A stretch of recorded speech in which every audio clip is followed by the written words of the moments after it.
We ready? Are we live? Yeah, we are live. Perfect. How's everybody?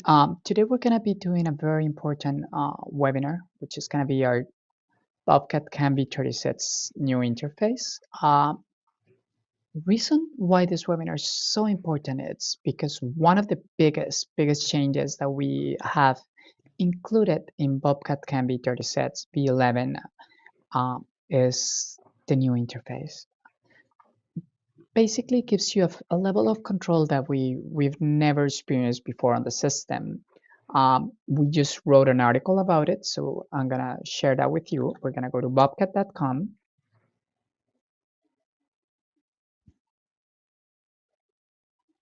Once you're in bobcat.com, you're gonna click on news,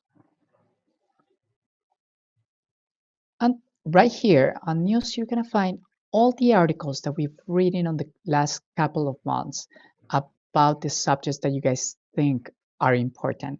So every 2 weeks we make a training event, but we pick the subjects based on a survey that is sent to you guys. So the last winner was Bobcat Canby 36 Advanced UI. This Advanced UI has many different options. It's gonna have more control on the entry and exit strategies. You're gonna have a very diverse lead-in and lead-out option. You're gonna have a level of control on boundary selection, retractions, and linkage. It's gonna be very different to what you're normally accustomed. You have more control about feed rates, gauge control, and you can even mirror your toolpath. So there's gonna be a lot that we're gonna be covering today. But before we get started, I'd like you guys to know where to find all this information. So to find all the articles, you're gonna go to bobcat.com and press news. Okay. Now, if you want to see the webinars that you probably missed and you didn't see for any reason, you're gonna go to training, and there you're gonna find training events, online training events. On online training events, you're gonna find all the training events that we're doing right now and what we did before. So if you miss one of our training events, or probably you like to know a little bit about it, if you want to know about what's new in V36 or what's the difference between Mill Professional and Mill Premium, which is actually a very good webinar, I encourage you to come here. Is you just go to training, training events, and you're gonna be able to find them all. So thank you very much for being here with us. I'm gonna change my screen to Mats. Mats is gonna be doing our training today. Mhm. Well, Mats, if you wanna share your screen, please. Yeah, share my screen. Now, remember, whether you're watching on YouTube or Facebook or directly on our website, there's a chat, and I'll be on the chat. Any questions you guys have, anything you like to know, just type it on the chat, and I'll try to answer all of them. Okay? Yeah, I also have YouTube and LinkedIn pulled up as well. So if we get any Perfect. questions Yep. on there, feel free if you're watching on either one of those. Um, Yep.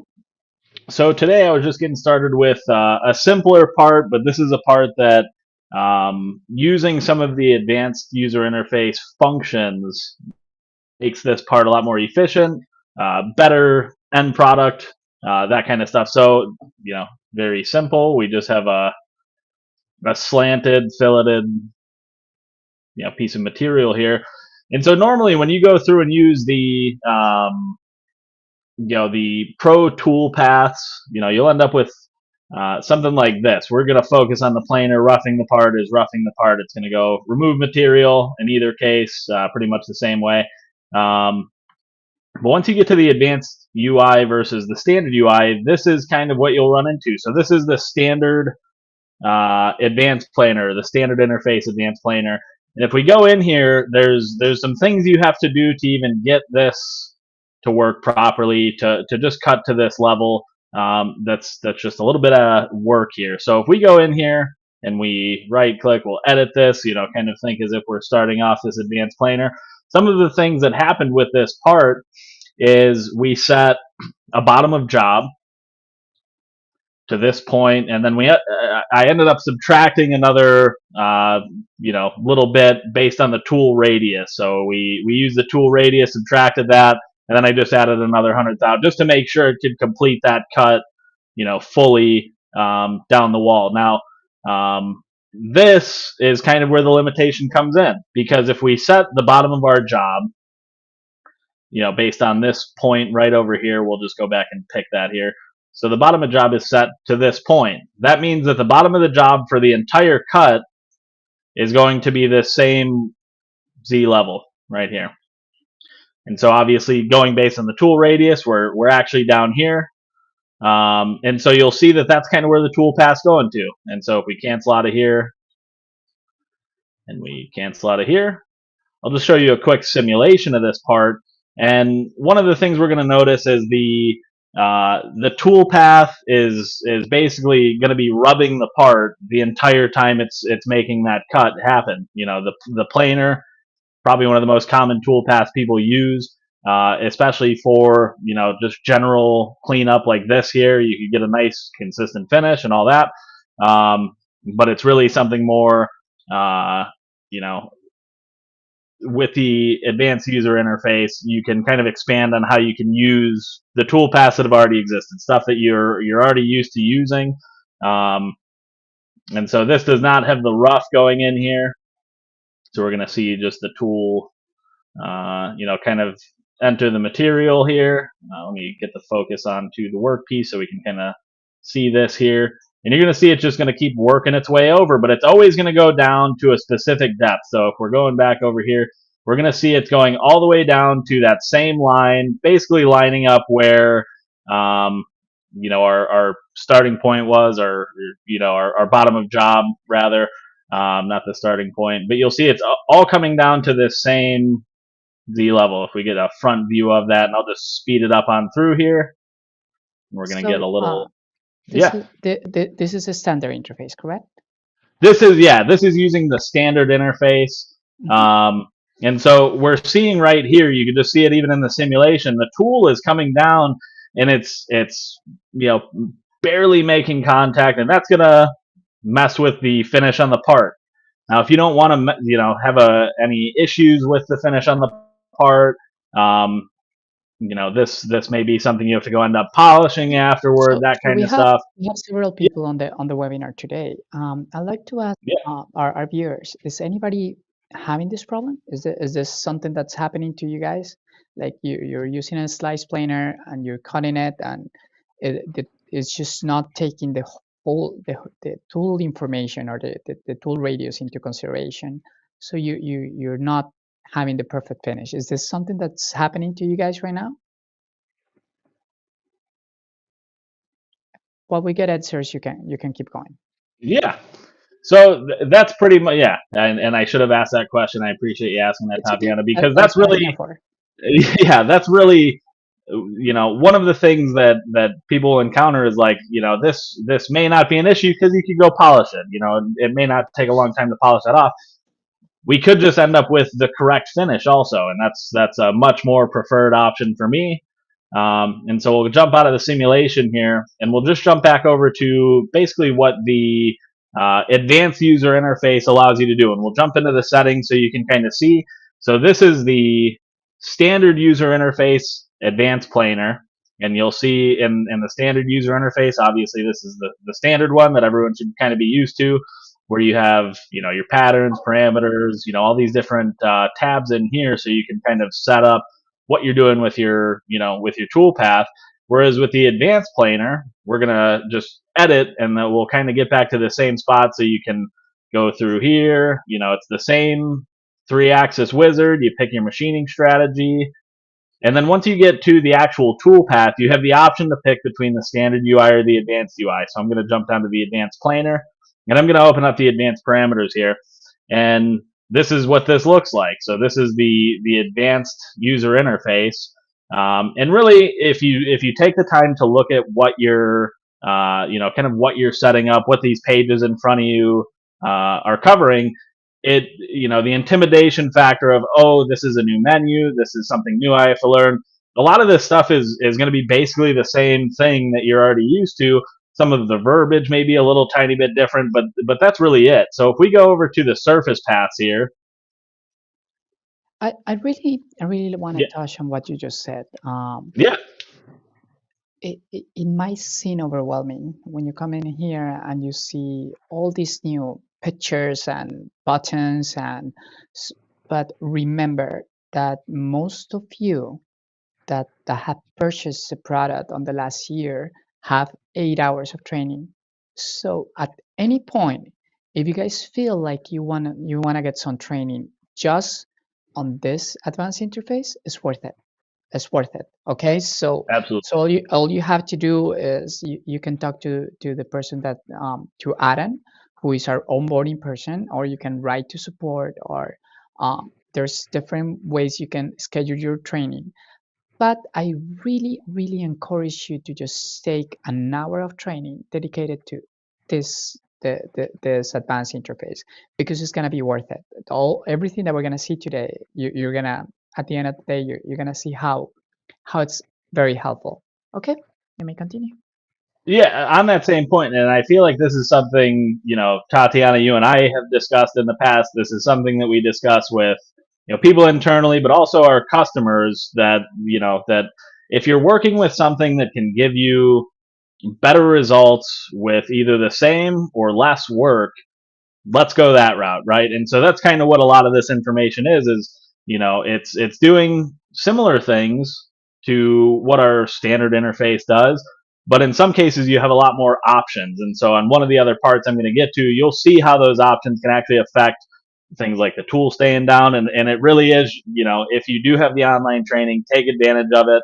Our trainers are experts with this software and machining in general. And so I appreciate you bringing that up, Tatiana. Um, so when it comes to this part, instead of setting up the part bottom and having to mess with the tool radius, um, basically you can just turn on this silhouette containment. Basically, what this is going to do is it's going to give you similar options to your extents. You think of the extents options in, say, the standard UI planer. And these images over here, don't be afraid to use these. This is one of the best reference, items inside the software, is these little images we give you, so you can understand what this tool is doing. Part silhouette, it's gonna basically keep the center line of the tool within the bounds of the part. You also have part end height, so it's basically going to be part bottom is a similar thought when you think of the standard interface. Tool contact is going to be similar to 3D extents, because you could use the full radius of the ball, and that's basically what this is doing to complete the cut. You have top of vertical walls, where the full radius of the ball will reach the top of the wall. And then you also have bottom of vertical walls, where the radius of the ball will actually surpass that, the end face of the part. Um, and so we'll jump back out of here. And really, that's the main thing that you got to do for this silhouette containment. We'll jump back in here. We're going to the top of the vertical walls, and so on this part, basically once that cusp starts happening, or the fillet starts happening, that's where the tool is going to allow the full radius of the ball to cut, but it's not going to continue past that. So we'll okay that. You also have several other pages in here. Some of us here at Bobcat, obviously, we have some of the multi-axis options, but you have tool axis control, and this is something that used to be limited to just our premium and our multi-axis pro tool pass, where you could get this output format. But now that this advanced interface has been applied to our 3-axis pro, it's been in premium, it's been in the multi-axis stuff. Now you can, if you do have multi-axis, you could still use these same cutting tool paths, these same ideas for roughing, finishing your part, using some of these equidistant options and some of the other pro options. You have different output formats. For what we're doing today, we're not really going to be covering the multi-axis output, so I'll just leave it on the 3-axis. You also have, I think it's very, best if we focus on this feature and then we go into the other pages. okay, absolutely, yeah. Yeah. Mm-hmm. Yeah, we'll be here a long time talking about Yeah, every single exactly. option here We're because gonna come there back. really is a lot of options, yeah, that have come Yeah. into this. So really, it's just setting up that silhouette containment. And for this part, as we can see here, we'll just jump back out to the interface. In comparison to how this part was cutting, this tool path with the standard user interface versus the advanced UI, this tool is still, it's using the full radius of the ball to create that cut. And so it's going to come past that line, but you'll see that it's just barely coming past that line. And so, the finish of this part, you're not going to get all the rubbing all around here where you would get the rubbing, just with the standard UI.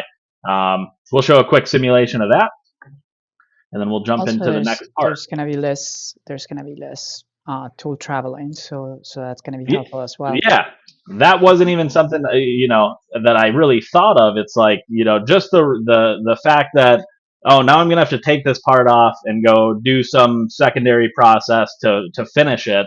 We'll see right here. You really won't need to do that. So sorry about that. Let me turn off this other advanced planer real quick, and let me just restart the simulation. Sorry about that.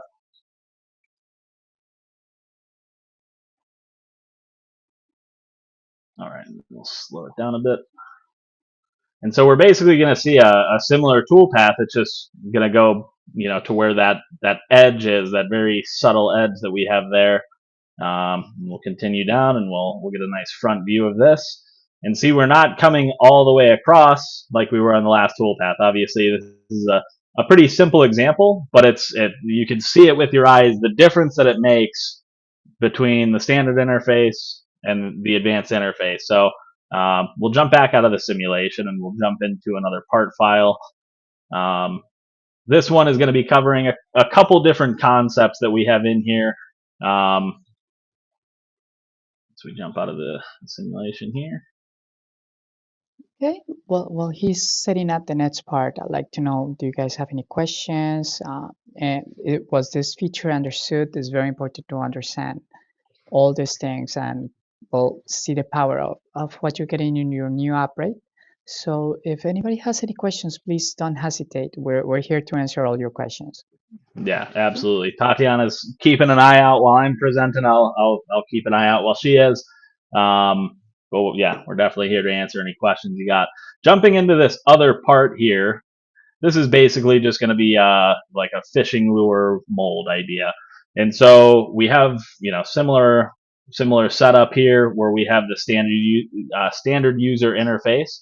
That's going to be this guy on the right here, where we have a rough, a secondary rough, and then finally this equidistant tool path to just finish off. And this is all using the standard user interface. Obviously, since these are all pro tool paths now getting this, we're going to use the same tool paths, but we're going to have some different options in the advanced user interface. And so one thing just to point out right off the bat is looking between these two parts, just at this equidistant, just because this is kind of encompassing the entire part here. We have a whole bunch of retractions using the standard user interface versus a single entry here and a single exit here. As it continues around this part, that's where it's going to exit there. And so that alone, and I'll show you right where that is in here, but in the normal equidistant, we'll just edit this, and we'll go to our linking options. There's a few options. In a lot of cases, these options will work, pretty good. But what if they don't? What if you don't want the tool rising up and cutting air, just sitting there spinning? We'll come, launch this advanced user interface, and we'll just launch it directly from here. And so you have a lot of the same information. This is a different tool path. We're not using planar. This is on the equidistant tool path.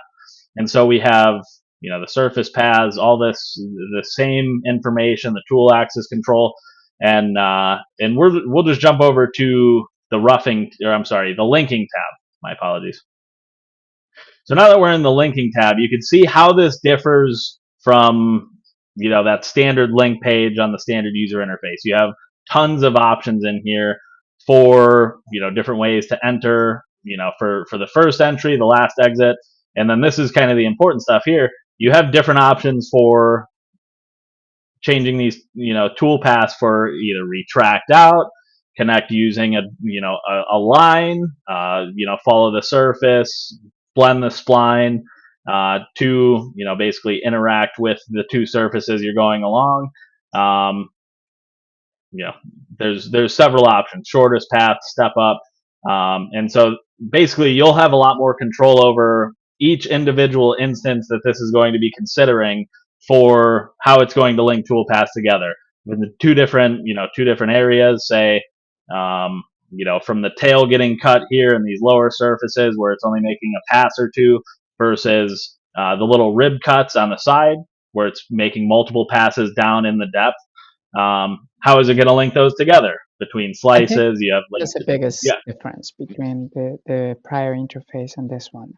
With the standard interface, you only have different type of links, but they apply to every situation.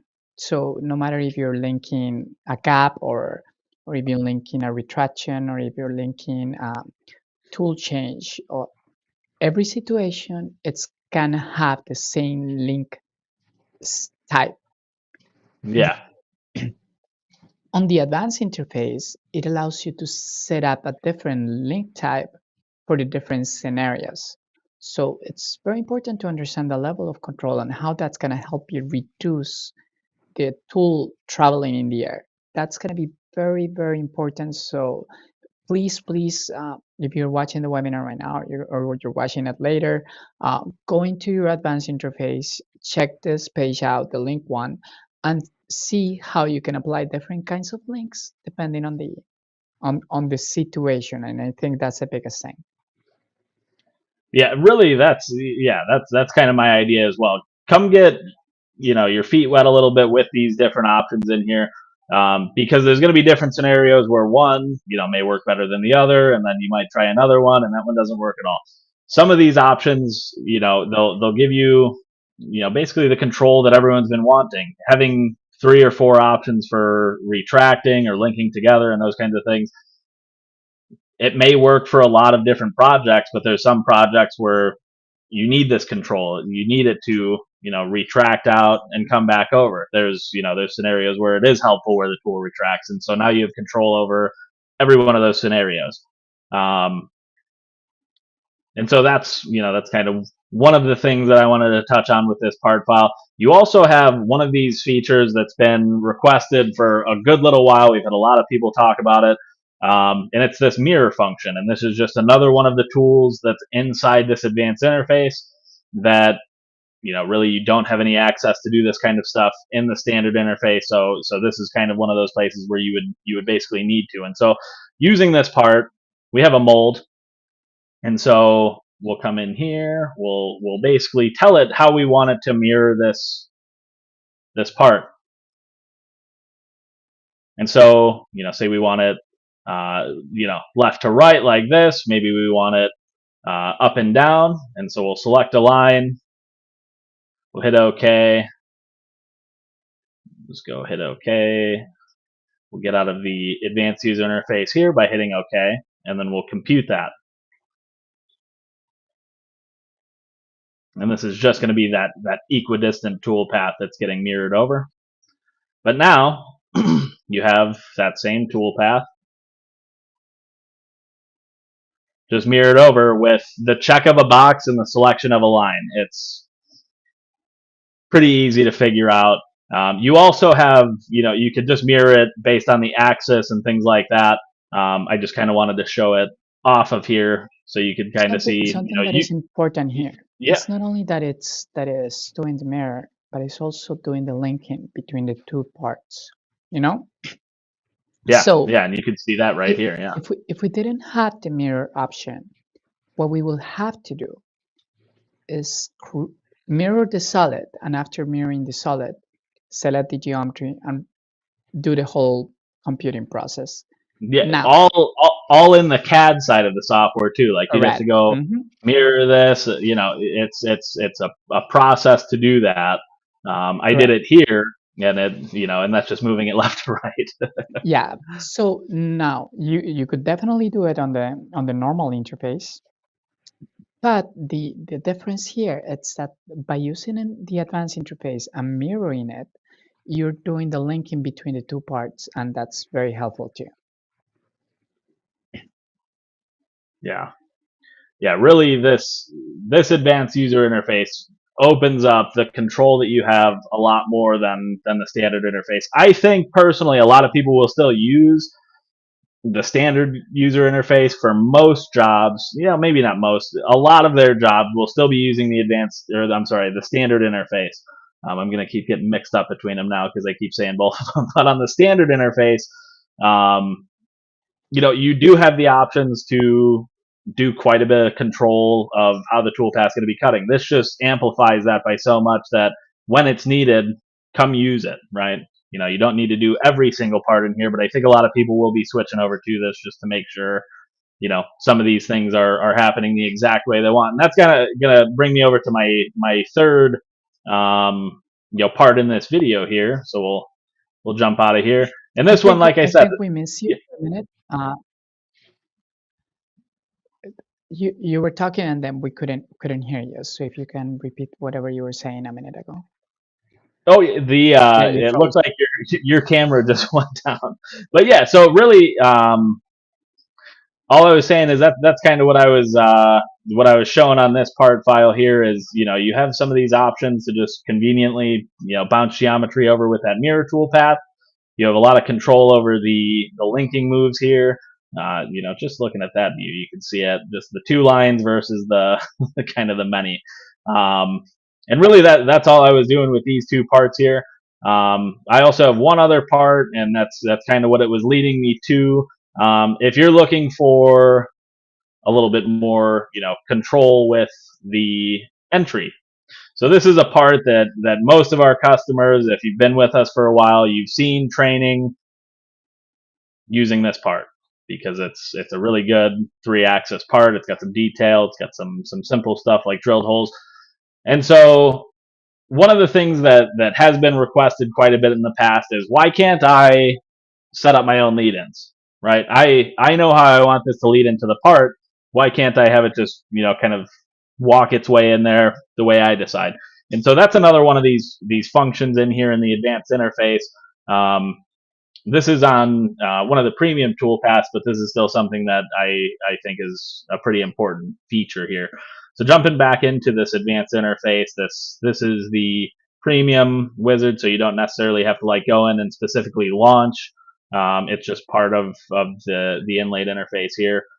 And so going back to those linking options, just with with one of the toolpaths that uses this, we have the option to do a custom approach. Now this isn't available for every single toolpath we have in here, but you will see this on some of the toolpaths to where you can go define a custom approach, and it's just by using points. So if you want to walk it in here, here, here, here, then you can do that, and you'll see kind of the points I pick. I don't think many people are going to be going into their part like this. But we can see these couple points I have here. We'll just get a different look. So it's going to start here, here, here, and then it's going to enter into the cut. And that's basically the gist of it. You set up a couple points. If you're working off of something where you have specified dimensions, a print, something like that, it may be easy to just set a point up in Z, an inch up and an inch over if you wanted to approach from some specific area, something along those lines. And so we'll just take a look at what that toolpath looks like. Like I said, most people are probably not going to be doing a custom approach quite like this, where it's doing these weird little turns and such. But it is something that based on the points that you'll actually be using, and not this just arbitrary little zigzag, you'll be able to enter the part pretty much wherever you want. This is going to set the entry, and you can see it just with the little arrow here. Enter in there, and it's going to follow this little zigzag, and then it's going to, kind of start swooping across here. I have this just on a zig, and so it's just going to be cutting down here, feeding across, cutting down, and that's kind of, the the gist of that. But it's super simple to set up. Once you get the points set, you just go define those points in our little interface here.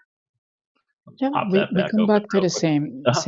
same thing. Control. The level of control you can experience on these new interfaces is huge.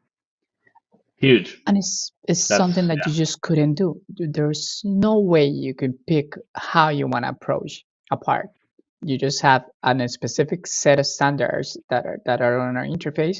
You will pick what type of entry, and that's it. But you couldn't define the points. You couldn't determine distances or anything like that. So I really want to make a statement about this. The level of control that you're gonna do on V30 sets, or you're gonna have in V30 sets, it's unprecedented on our system.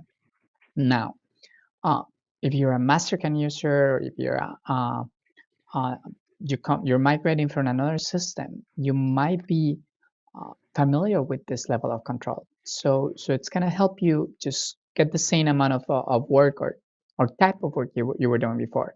But if you're a Bobcat user and you feel like you don't want to complicate things, you still have the regular interface. So the cool thing about Bobcat right now is that you have a choice. You don't have to work with the advanced interface, or you don't have to stay with less control on the regular interface. You have the choice depending on your job and depending on the time that you have for programming. yeah. Yeah. I mean, this is something that, if you've used premium, you may be pretty used to this. Like I said earlier, the intimidation factor is kind of what I've heard of people when they're kind of getting into the premium in the past for the first time. It's something that, there's new options. That's, I know how to use these options. That's scary to learn new stuff. And please don't let it get you like that, because once you just, really mess around with it, or like Tatiana said, if you have the online training available to you, absolutely use that, because that's going to be putting you together with an expert with Bobcat. They're an expert with machining in general, and those are the people you want. You want to pick their brains. You want to see how they do it. Even I do that. I had Andrew helping me with some of this stuff when this stuff first came out. And just the knowledge you get, the different perspective you get from some of those, some of these other people, it's beneficial. Um, and so really that's kind of the main thing that I wanted to cover on this part. Was that the entry, and also one thing I didn't touch on, but it is something I was just thinking about when it comes to your linking and the entry and exit. You see that pretty much by default it's going to be retracting to your clearance area, and you can see it's kind of from a position to a position. You can also do a custom retract if you're working within the confines of some weird part, or the way the part is fixtured or something like that, and you want to be positive that it's going to exit the part the way you want, so it doesn't end up going over and colliding with something that is another factor on the machine. You can use either the same exact points of the custom approach. It's pretty straightforward here. We'll just go to the retract path. And you'll add definition. You'll click these little dots here, and that'll allow you to select the point.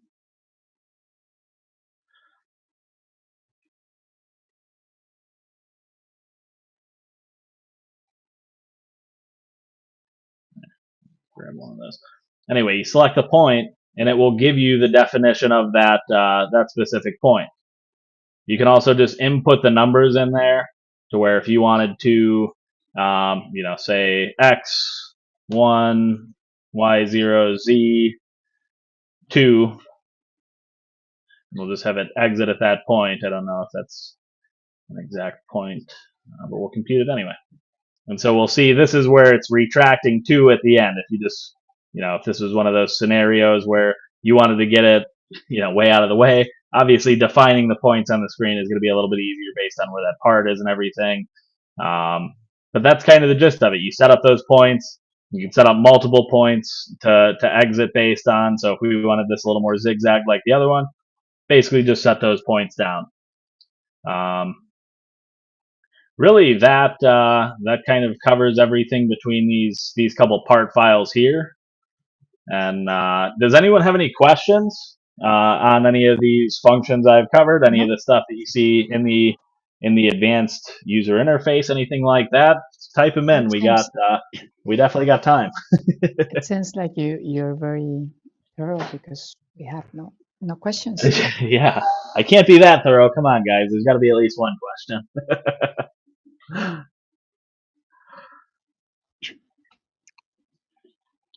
Has maybe anyone utilized the advanced interface? Have you guys looked into it? Have you been in it, working with it?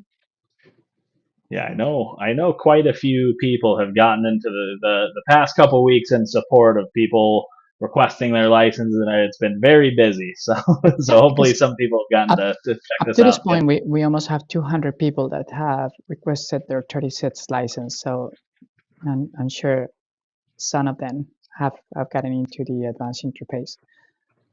Okay, so is this what you have prepared for us, Matt, today? Yeah, that's what I had prepared for us today. Um, yeah, and Okay, like I said, if anyone has any questions for me, just let me know. perfect. Okay, thank you very much. Mhm. Well, I think we don't have much questions. Uh, so what's gonna happen is we already have the blog. Please check out the blog. Then we are also this webinar is gonna be there on the training information, so you guys are gonna be able to see it at any point. It's of course gonna stay in YouTube. It's gonna stay on LinkedIn. It's gonna stay on Facebook. So you guys have access to see it again or just review it. Um, please be aware of the survey that you guys gonna get tomorrow with the what you want to learn next. So whatever you guys pick, we'll write an article about it.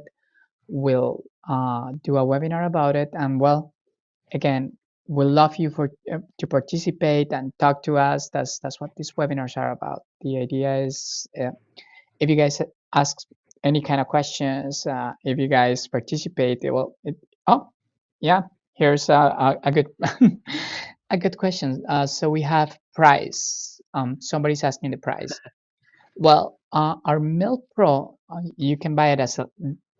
We're one of the few systems where you can purchase a product as a license, or you can purchase it as a an Advantage plan. So as a license, I think you can get it for around 1,500, which is pretty amazing. The Milk Pro.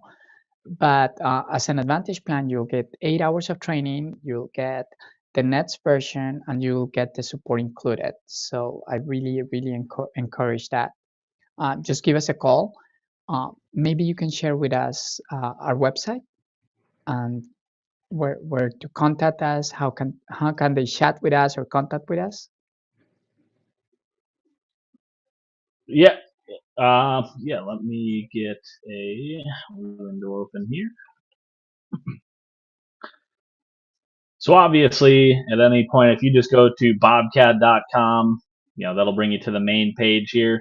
And we have our contact info right up at the top there. So if you go to the contact tab, we have if you'd like us to get in contact with you, or if you have any questions about the products, anything like that, you can feel free to fill this out over here on the right. You also have kind of our main information here. So we have the main phone number, the toll-free number. This will get you to our main line. If you want to talk to someone about getting into the software, call this number. When you start hearing our lovely reception Cindy on the recording say press 1 for sales, 2 for support, click 1. She'll get you connected with your account manager. If you are needing any technical support, I would definitely recommend using this phone number here, the 727-489-0003. That will ring my phone, and I'll be happy to help you out if I can, get you a ticket open if I can't. Also, if you do have training that you want to schedule, get in contact with our training department. You can email them if you have training that you already you've already gotten the advanced plan you want to purchase, or you want to just schedule it. You don't need to purchase. you can feel free to email training@bobcat.com. That goes to our training manager. They'll get you all set up with a session. The cool part about the training It, is that you are able to send your parts. So if you want us to work on one of your parts and maybe optimize it, check it out, just feel free to send the parts too. So that's also very helpful. If you send an step, an IGES, an SLDPRT from SolidWorks, we will be able to work with your parts as well. yeah. Okay, can you show us where can we watch this training again in case Yeah. we missed it or So, we just come in late? yeah, absolutely. So if you go to the main website, bobcat.com here, you just got to type in bobcat.com. We'll get rid of this other stuff here so you can see. We'll go here, and this will bring you to this page here. And so there is a lot of good information on the site too. You know, if you're feeling like exploring around the site, please do so. You could also access the support site from here. But if you're trying to access these training events, if you go to online training events under the training tab, we'll click there.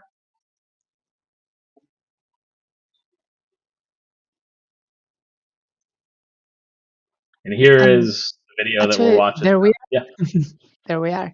So you will be able to not only watch this one, but any webinar that we've done during this year. So at any point, just feel free to come back here, watch your webinars, and any questions, please don't hesitate.